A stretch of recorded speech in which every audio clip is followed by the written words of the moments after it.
Something most people don't know about the human eye: the retina is installed backwards. The photoreceptors, the cells that actually detect light, face the back of the eye rather than the front. Light entering the eye has to pass through several layers of neurons and capillaries before reaching them, traveling in the wrong direction through the mechanism it's meant to activate. Scientific American has described this arrangement as equivalent to putting a microphone in backwards and using the wired end to capture sound. The octopus and the squid solved this problem 400 million years ago. Their photoreceptors face the light directly. Vertebrate eyes, ours, did not solve it. We have been operating with a backwards retina for the entirety of human existence. Then there's the blind spot. The optic nerve exits through the retina, and at that exit point there are no photoreceptors at all, a gap in the visual field that the brain fills in with its best guess, so smoothly that we never notice. Every eye has it. Right now, as you listen to this, the blind spot is there, you just can't see it. And nearsightedness. The eyeball grows too long and the focal point lands in front of the retina rather than on it. One study projects that by 2050, half the global population will be myopic. This is not primarily a genetic problem. It appears to be in significant part a consequence of how modern humans live. In buildings, reading at close range, looking at screens held 2 feet from our faces. The eye evolved for open savanna, for tracking movement at distance. It was not designed for this. So, is the human eye well designed? Objectively, there are several places where it is clearly a retrofit, an evolutionary improvisation, rather than an engineered solution. The backwards retina, the blind spot, the nearsightedness, these are not optimal. An engineer who submitted this design would be sent back to revise it. What we have in our favor is that we invent things. Welcome to Zenith Massif, a concierge for a different way of seeing. The stories hiding in plain sight. The adventures you didn't know to look for. 700 years ago, in a glass workshop on the island of Murano off the coast of Venice, someone ground the first lenses that could be balanced on a nose bridge and correct for the eye's failure to focus correctly. That act, using a manufactured object to compensate for what evolution didn't finish, is where eyewear begins. The formula for those lenses was a state secret. Glassmakers were forbidden from leaving the island. The penalty for attempting to export the technology was, theoretically, death. From that first monopoly to the present, the eyewear industry has maintained a remarkable continuity of concentrated power. Today, a single company, Essilor-Luxottica, formed in 2018 from the merger of the Italian frame manufacturer Luxottica and the French lens maker Essilor, controls an estimated 80% of major eyewear brands worldwide and roughly half the global retail distribution. The global eyewear market is valued at over $180 billion. The luxury segment alone is approximately $33 billion. Luxottica was founded in 1961 by Leonardo Del Vecchio, who had grown up in an orphanage in Milan after his mother gave him up. He learned metalwork. He started a small factory making eyewear components. His strategy was systematic. Control manufacturing, then acquire brands, then own the retail. Chanel eyewear, Prada eyewear, Versace eyewear, Dior eyewear. The manufacturing behind most of those names is Luxottica. The brand merely licenses its name. You walk into a shopping mall and see 4 optical shops. 3 of them may share the same owner. You would not know. This background matters because the 3 brands in today's episode exist in specific relationship to that empire. They are not challenging it directly. They found the place it cannot reach. The person who doesn't want the category average, who isn't looking for a cheaper alternative, who is looking for a frame with something real inside it. The empire's strengths are scale, distribution, and licensing. Its limitation, structurally, not accidentally, is that it cannot produce objects made in small quantities by people who have thought carefully about each one. That logic and the mass production logic are incompatible. The space between them is where these 3 brands live. Livio Graziotin is a sculptor and artist who has lived in Berlin for more than a decade. Sergio Eusebi is an Italian anthropologist who works in brand communication. They met at a gallery opening in Berlin around 2009, started talking, and discovered they shared the same complaint, that nothing in the eyewear market treated a frame as an object with a body, a philosophy, a presence. The market at that point offered 3 registers: thin and nearly invisible, large logo, or functional sport. Nobody was making something that could be described as having an intention. Their concept was the mask, not as decoration. as mask in the anthropological sense, the object that in ritual cultures allows the wearer to become something else, to summon a quality or a spirit that the bare face cannot carry. The Japanese no mask doesn't hide the actor. It allows a certain force to inhabit him. The ceremonial masks of West African traditions don't conceal, they reveal. Graziotin and Eusebi argue that eyewear, taken seriously, could work the same way, not concealing the wearer, but amplifying a specific dimension of who the wearer already is. They founded Kuboraum in 2012 in a disused post office building on what had been the border between East and West Berlin. Kubo from the German for cube, Raum the Latin for space, cubic space. The building became their studio, showroom, and flagship store. Every frame is called a mask, not a frame. Graziotin's sculptural background is visible in every product decision. The geometry is uncompromised. A square is a square, corners are not rounded, edges are not softened. He said that the first concession in a design is usually where the object begins to lose its soul. Some masks are asymmetric, breaking the assumption that eyewear must mirror itself across the face. Some carry the aesthetic of Cold War industrial design, metal and acetate combined in a way that suggests mechanical components repurposed for wear. Kuboraum has no logo. In an industry where the brand name on the temple is the primary mechanism of recognition and status, this is nearly a provocation. Their position is that a Kuboraum mask should be identifiable by its silhouette alone. You recognize it because it can only be that, not because it announces itself. Eusebi said, "You wear sunglasses not only because the sun is out, you wear them because you want to express a part of yourself. The frame should serve that expression. The brand name should not compete with it." The acetate is handcrafted in the Belluno province of northeastern Italy, the region that houses Italy's complete eyewear manufacturing infrastructure, from material selection through to finishing. The hinges are their own design. They use no commercial hardware. Kuboraum has said they chose Italian production because it is the only place they found craftspeople willing to work at low volume, with old methods and no urgency to scale. Berlin is not only an address for the brand, the city's specific tolerance for the unusual, its long history of protecting non-commercial aesthetics, its seriousness about art and subculture as cultural categories rather than market categories, creates conditions under which Kuboraum's design language can go as far as it needs to. The work that gets corrected by market pressure in other cities can remain intact in Berlin. The brand collaborates accordingly. They have worked with Junya Watanabe for Comme des Garçons on capsule collections, participated in installations at Dover Street Market, Tokyo, contributed to Berlin Atonal, one of Europe's most serious experimental electronic music festivals.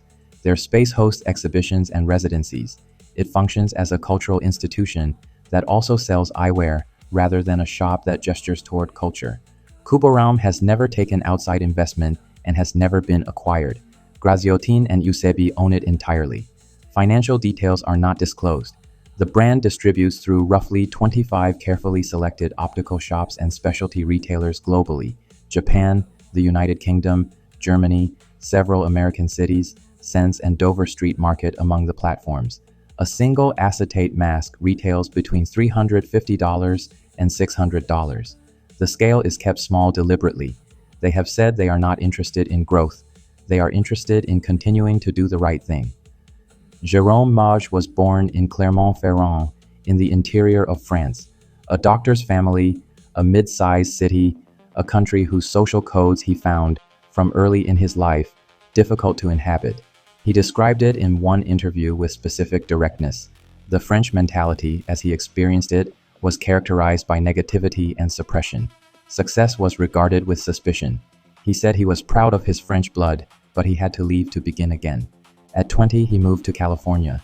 The reason was simple. He liked surfing, skateboarding, and motocross. And in the 1990s, every brand in the action sports universe was based in Southern California. His first real job came from an interview at SPY Optic. Before the meeting, he spent 2 straight nights without sleeping, covering 2 large work tables with logo designs, t-shirt sketches, and eyewear drawings. He said the interviewers had never seen anyone walk in that way. He got the position. Over the following decade plus, he designed for action sports and eyewear brands, founded his own design consultancy, and accumulated what he described as a deep weariness. The commissions all wanted the same things: more products, lower costs, faster delivery. The creative work had become execution, a machine for converting market research into goods. He stopped and spent 4 years collecting old eyewear, more than 1,000 pairs over more than 20 years. 1930s, 1940s, 1970s frames, from Parisian flea markets and Los Angeles vintage shops and antique dealers across several countries. He was not collecting beautiful objects. He was researching the history of aesthetic logic. What made a particular shape feel inevitable in a particular decade? What the formal grammar behind it was? Which of those grammars still had vitality? He described holding an old frame and feeling something beyond its material weight, the accumulated decisions of the craftsman in it, the sense of a moment in the history of taste made physical. He said, "I love eyewear because it's a very sensory object. You hold it and what you feel is not only the weight of the material." That library of 1,000 frames became the knowledge base for every Jacques-Marie Mage design. Each style he makes can be traced to something in the collection, a shape he decided still had something to say, a formal logic he believed deserved a second life, made with better materials and better craft. He is not creating new things. He is giving things that were already good a better way to exist. He launched Jacques-Marie Mage in Los Angeles in 2014 and 2015, at precisely the moment the eyewear market was moving in the opposite direction. The dominant tendency was toward thin titanium, closer to invisible, closer to the feeling of wearing nothing. Mage went the other way. Thick acetate, saturated colors, strong geometry, details inflected by Art Deco and the French First Empire and classic Hollywood. Each style limited to between 50 and 250 units, priced between $700 and $1,200. He brought the frames to buyers. They said, "Too expensive, too strange, too hard to pronounce." He took them to Silmo in Paris, the most important trade fair in the global eyewear industry. He sat alone at a table with a handful of frames wrapped in bison leather. Almost no one stopped. He continued anyway. He said he didn't need anyone else to believe. He needed to make the objects and let them speak. The frames are manufactured in Japan. A French designer, working in Los Angeles, producing in Japan. This routine came from the collection. Among the 1,000 frames he spent decades accumulating, some from Japan in the 1970s had a finish, a hinge tolerance, and a density of acetate that he hadn't encountered anywhere else. He traced them to their origin, found the factory, and went to see it. He watched a single acetate frame travel from a raw block of material to completion through more than 150 entirely handmade steps. He described it as one of the most difficult manufacturing processes in the world. The thickness of the acetate, greater than any standard frame, means the surface area requiring polishing is enormous, and producing flat, polished surfaces on those dimensions by hand is extremely demanding. The factory told him, as he recounted it, "Other people use a Toyota production line. You are using the Lexus high-end line." He purchased several discontinued Japanese machines specifically for JMM production. The cut from those older machines is, by hand, distinguishable from modern CNC output. The difference is small. To Mage, it was the whole reason. In 2021, he opened Jacques-Marie Mage's first retail space in Venice Beach, on Abbot Kinney Boulevard, the street in Los Angeles that operates as a kind of index of a certain kind of independent considered consumption. Galleries, select shops, small restaurants, nothing that appears in a mall. I visited. It doesn't feel like a glasses shop. It feels like a private collector's study or a very small private museum. The space is considered in every detail. The materials, the light, the objects displayed alongside the frames. Each pair is presented as a specimen in an exhibition, not merchandise on a rack. The person who greets you asks questions before showing you anything. They want to understand who you are and what you're looking for. They explain the history behind each style as though it matters, not as sales technique but as genuine transmission. You feel, throughout, that you have walked into a place where someone took this seriously before you arrived. Mage told WWD that if you occupy any position in the luxury market, you need a real address. Chanel equals Rue Cambon, Cartier equals Rue de la Paix. For him, Abbot Kinney is that address. A second location followed in 2023, in Hollywood's Sycamore neighborhood. Paris, Milan, and London are planned. His stated target is roughly 10 locations globally, each operating as a gallery rather than a shop, each in a city with the right sensibility, each at the most appropriate address in that city. The first time I bought a Jacques-Marie Mage frame, the packaging stopped me. A heavy outer box, substantial enough that the weight announces something is inside. A printed card with the history and design notes for the specific style. A silk cleaning cloth and care instructions. A leather case. The frame, unhurried, inside the case. The sequence takes time. It has the rhythm of unpacking something that was made to be worth unpacking. Mage has said, "Many people tell me they are not buying eyewear. They are buying the mystery behind the eyewear. My work is making collectibles, and collectibles are vehicles for stories." The names he uses for styles carry this logic. Bob Dylan, Grace Kelly, Enzo Ferrari. Each name is an invocation. The frame should be in conversation with a history, a sensibility, a way of being in the world.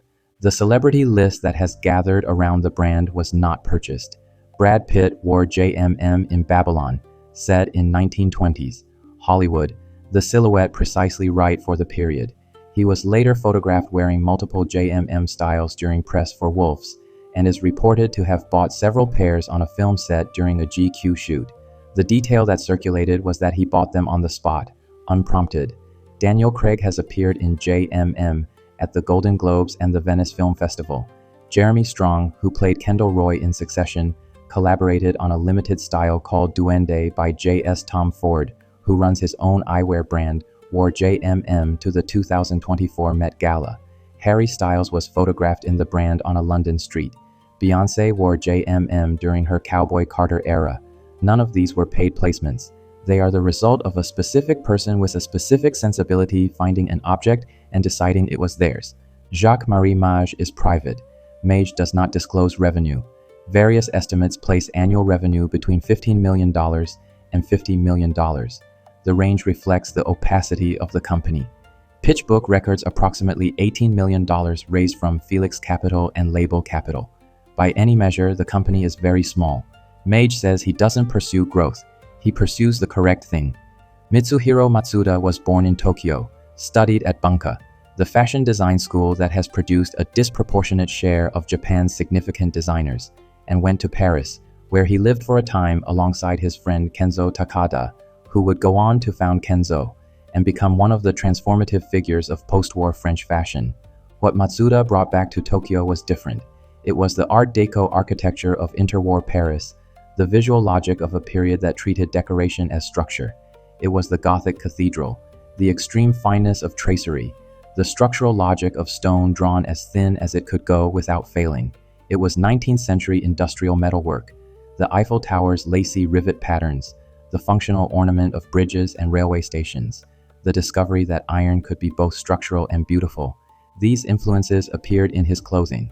He was among the first Japanese designers to treat architecture as a direct formal source, not metaphorically, but structurally, importing construction logic into fabric and cut. In 1974, he co-founded the Tokyo Designer Six with Junko Koshino, Kansai Yamamoto, Takeo Kikuchi, and others, a group credited with establishing the foundation of what would become Tokyo Fashion Week, and with making Paris and New York take Japanese design seriously. In 1989, at the height of his standing in fashion, he made his first eyewear. The frames that emerged were unlike anything the Japanese optical market had produced. Gothic metal tracery on the temples, the filigree vocabulary of medieval stone, translated into metal at the scale of a face, lines of extraordinary fineness, worked to a precision that belongs to jewelers, rather than manufacturers. Hand-carved detail that allowed you to hold a frame and examine it for 20 minutes and continue finding things. The sources were entirely legible. The Paris he had absorbed in his 20s, compressed onto something worn at the bridge of the nose. Hollywood found these frames quickly. The details from that era read as cultural fact now. The frames became associated with specific films, specific characters, a certain quality of vision about the world. By 1996, Matsuda operated more than 500 retail locations globally. The brand was a genuine international phenomenon. Matsuda died in 2008. The brand withdrew from the market. James Kisgen, the former sales director for Cartier Eyewear, found it in the years that followed. He understood what the name meant to people who knew eyewear, the position it occupied, the reverence it commanded among the serious. He knew the craft infrastructure was intact in Sabai, dormant but present. In 2012, the brand relaunched. The design continued in the hands of the original craftspeople. The spirit of Mitsuhiro's aesthetic was the continuity. The current collection runs 3 lines. Heritage is limited reproduction of the best-known historical styles, taken directly from the original versions and remade. Essential is contemporary eyewear in pure titanium and high-grade Japanese acetate, the Matsuda vocabulary present but wearable daily. Precious is the extreme end, hand-engraved sterling silver, 18-karat gold, water buffalo horn, each pair requiring weeks to produce. It exists to show you how far the craft can go. All of it is made in Sabae, in Fukui Prefecture. Sabae produces over 90% of Japan's eyewear. The city accumulated a craft culture across generations that has no equivalent. More than 250 entirely handmade steps in a single Matsuda frame. The metal engraving on the temples is done by hand, with tools, by a craftsperson working individually. Not machine embossing, not CNC engraving. Someone is cutting each line with a hand tool. There are currently 2 craftspeople in Japan who know this specific engraving technique. One of them works only for Matsuda. That sentence deserves a moment. A single living practitioner of a single technique working for a single brand. This is not a marketing claim. This is what rarity actually looks like when it's structural rather than artificial. Kisgen said, "When you have heritage, you have story." Look at the great brands that have stood the test of time. Almost all of them have a story that is impossible to ignore. A story that creates an emotional connection. That is what Matsuda has, in the craft itself, in the history, in the specific memory of those films and those frames. The pricing reflects the reality of the production. Essential collection, $500 to $800. Precious collection in silver or gold, $2,000 to $3,000 and beyond. The brand sells through selected high-end opticians globally and through its own channels, and does not appear in mass retail. These 3 brands arrived at the same answer from different starting points. Kubaraum began with a philosophical question about identity, what the mask does to the person who wears it, what a frame can do beyond correcting vision. Their answer lives in the geometry. The form is the statement, the absence of a logo the final argument. Jacques-Marie Mage began with a historian's question, what was good, which of it is still alive, and how do you let it continue at a higher standard than it reached the first time? Their answer lives in the narrative. Every frame is an object with a provenance, a story that travels with it, a reason to be handled and examined and eventually passed down. Matsuda began with a craftsman's question, how far can this technique go? What is the limit of what hand and metal can produce together at the scale of a face? Their answer lives in the weight, the specific density of a hand-polished frame, the resistance of a hand-cut hinge, the trace of a hand that held a tool and cut a line. All 3 are operating in the space that Essilor Luxottica cannot occupy. Not because the empire lacks resources, it could buy any of them, but because the thing they are making is structurally incompatible with the production logic that makes the empire work. You cannot make 200 pairs of something by hand and also make 2 million. The choice commits you to one world or the other. These 3 made their choice. Jerome Mage said it as plainly as it can be said. Personal identity is a fundamental right, a concept that must be expressed through unique forms. Our task is to allow people to make a personal impression through eyewear that is uncompromising in craft and creativity. We come back to the beginning. 700 years ago, a craftsperson on Murano ground a lens that let a nearsighted eye see the world clearly. That was the first time a manufactured object compensated for something evolution didn't finish. The retina was backwards, the focal length was wrong, and a piece of ground glass on a nose bridge fixed it. Between that first lens and the frame you might be wearing now runs several centuries of human beings, deciding that the object sitting on the face should mean something beyond its optical function. The empire that grew up around that decision controls most of what gets sold, but it cannot control what gets made by 2 people in a former East Berlin post office, or by a man who spent 20 years learning from 1,000 old frames, or by a craftsperson in Sabai with a hand tool and the knowledge that only one other living person shares. Those things, the intention, the accumulated thought, the specific gravity of an object that someone made carefully, are not for sale in the usual sense. They don't exist in quantity. They exist in each object, and in the person who finds the object that is actually theirs. If this episode made you think of a frame sitting in a drawer somewhere, or a shape you saw once and have remembered since, I'm glad we had this conversation. Leave a comment and let us know what you found, or find us on Substack where the conversation goes further. Paid members get early access to upcoming episodes and everything else we're building. See you next time.